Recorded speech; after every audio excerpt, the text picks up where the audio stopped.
బూతులు పార్టీ బూతులు తిట్టే వాళ్ళని జగన్ ప్రోత్సహిస్తున్నాడు, వాళ్ళ సపోర్ట్తో మాట్లాడుతున్నారని కూటమి వాళ్ళు విమర్శిస్తున్నారు. 2019లో వాళ్ళు చేసింది ఏంటి? ఒక ముఖ్యమంత్రి స్థాయిలో వ్యక్తిని పట్టుకొని భోషడికి అన్నాడు. మరి వాటికి వీళ్ళు ఏం సమాధానం చెప్తారు? బూతులతో పోల్చుకుంటే, మా స్థాయితో పోల్చుకుంటే వాళ్ళు చాలా ఎక్కువ.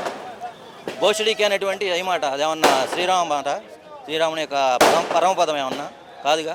బూతుల గురించి మాట్లాడితే ముందు వాళ్ళు ఇప్పుడు రఘురామకృష్ణరాజుని రోజు ఏబిఎన్ ఆంధ్రజ్యోతి ఛానల్ కూర్చోబెట్టి పనిమాల జగన్మోహన్ రెడ్డి గారిని తిట్టించేవాళ్ళు.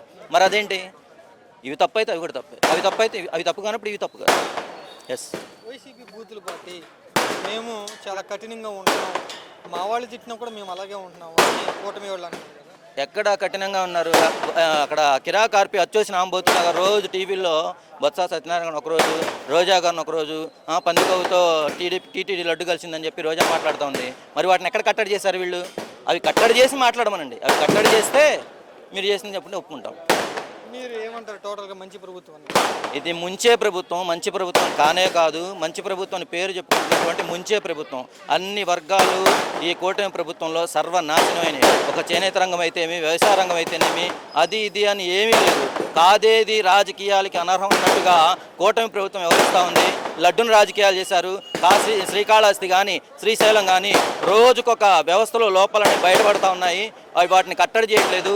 రాష్ట్ర వ్యాప్తంగా అఘాయిత్యాలు జరుగుతూ ఉన్నాయి, వాటిని కట్టడి చేయటం లేదు.